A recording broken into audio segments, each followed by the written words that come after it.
Para saudara dan saudari yang Tuhan cintai, selamat pagi dan selamat bertemu lagi.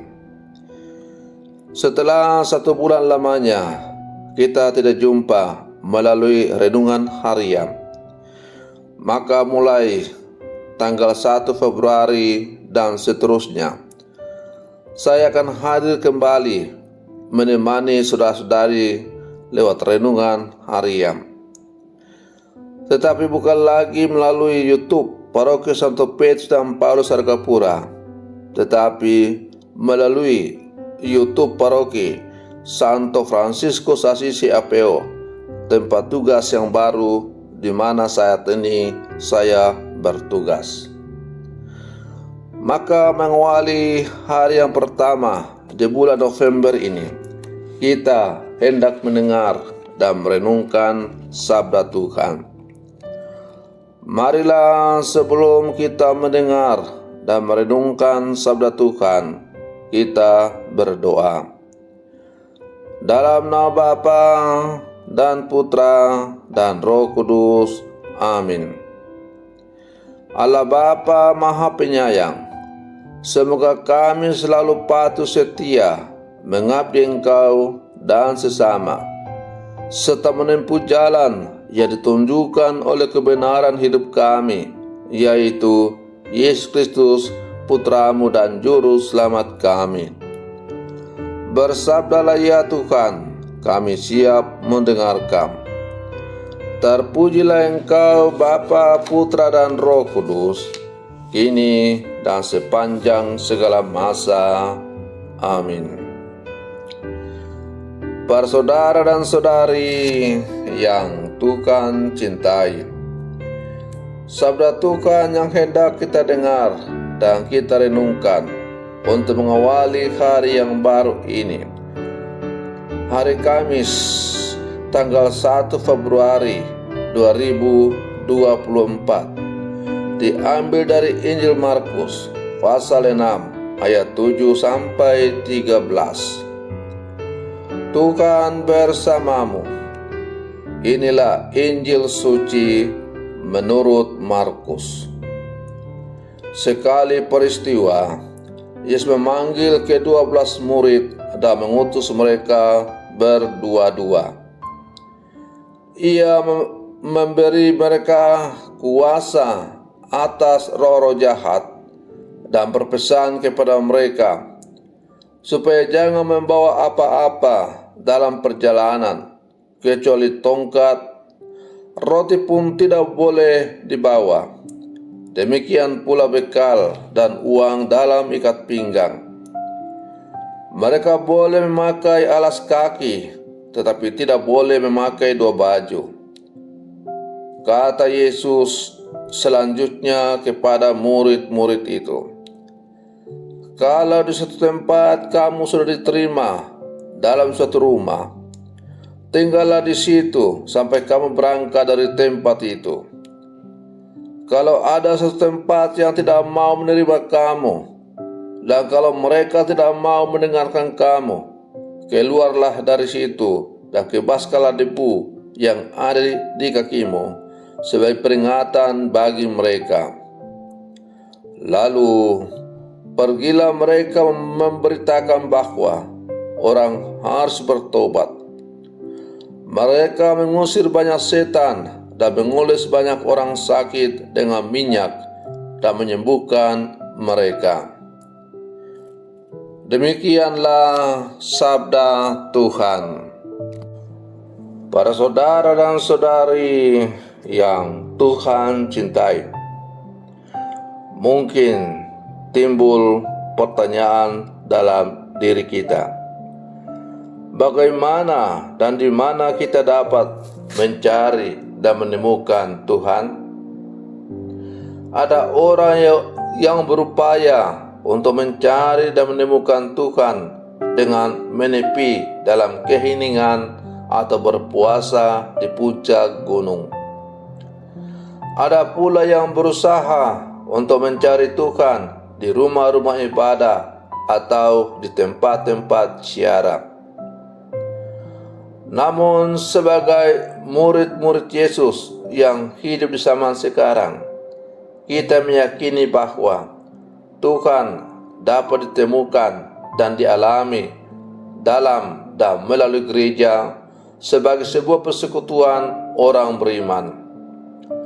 Perjumpaan dengan Tuhan terjadi melalui relasi dan persekutuan antar anggota. Hanya dengan memiliki pengalaman akan Allah dalam gereja, setiap orang beriman dapat menerima tugas berutusan. Para saudara dan saudari yang Tuhan cintai,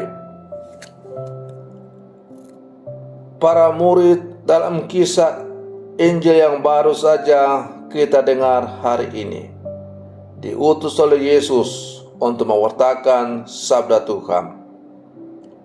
Sebelumnya mereka sudah mengenal dan mengalami Allah dalam hidup melalui perjumpaan pribadi dengan Yesus. Mereka tidak mengandalkan fasilitas duniawi karena Tuhan adalah penyelenggara bagi hidup dan pewarta mereka. Kebebasan dari keterikatan akan barang dan perkara duniawi memungkinkan mereka mewartakan Tuhan secara lebih terfokus. Hal ini pula lah yang telah menjadi kesaksian hidup bahwa Tuhan selalu memelihara umat-Nya. Para saudara dan saudari yang Tuhan cintai, sebelum mengutus para murid-Nya pergi berdua-dua, Yesus memberikan nasihat-nasihat kepada mereka supaya mereka memiliki pola hidup sederhana dan memiliki sikap lepas bebas. Hidup sederhana di hadapan Tuhan memampukan mereka menjadi pribadi yang bebas dan layak untuk melakukan pekerjaan-pekerjaan Yesus dengan baik, yakni kuasa atas roh-roh jahat, menyerukan pertobatan, mengusir banyak setan, mengoles banyak orang sakit dengan minyak, dan menyembuhkan mereka. Para saudara dan saudari yang Tuhan cintai, kita adalah murid-murid Yesus yang hidup di zaman sekarang. Timbul sekarang pertanyaan, mengapa Yesus melarang para murid-muridnya untuk membawa bekal dalam perjalanan mereka?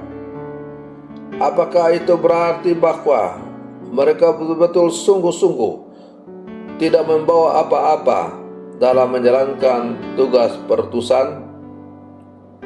Saya kira para saudara dan saudari yang Tuhan cintai,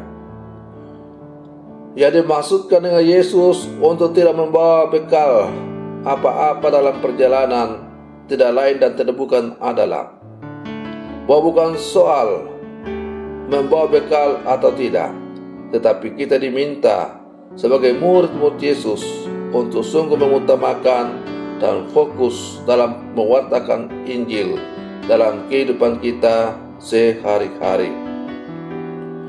Para utusan Allah diminta fokus mewartakan Injil dan tak perlu repot dengan banyak hal menyangkut kebutuhan jasmani. Mereka harus percaya bahwa Allah sendiri menjamin keperluan kita melalui orang-orang yang mereka layani. Yang utama ialah memanfaatkan kuasa Allah yang mereka terima dari Allah untuk memenangkan sebanyak mungkin jiwa. Kita harus percaya bahwa buah-buah pertobatan pasti berlimpah ruah bila Allah turut bekerja.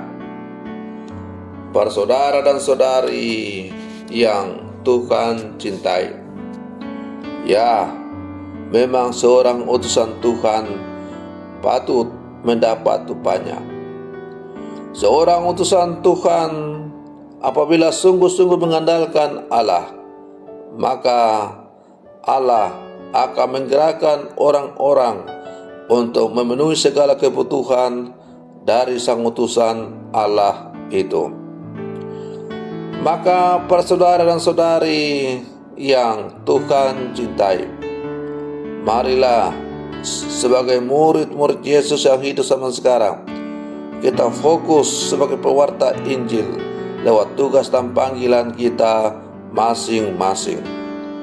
Semoga dengan ketekunan kita mewartakan Injil, memberikan kesaksian hidup melalui tugas dan panggilan kita masing-masing, kita semakin layak disebut sebagai murid-murid Yesus, utusan Yesus yang hidup di zaman sekarang. Semoga permenungan saya untuk mengawali hari yang baru ini semoga menghantar kita menjadi murid-murid Yesus yang sejati.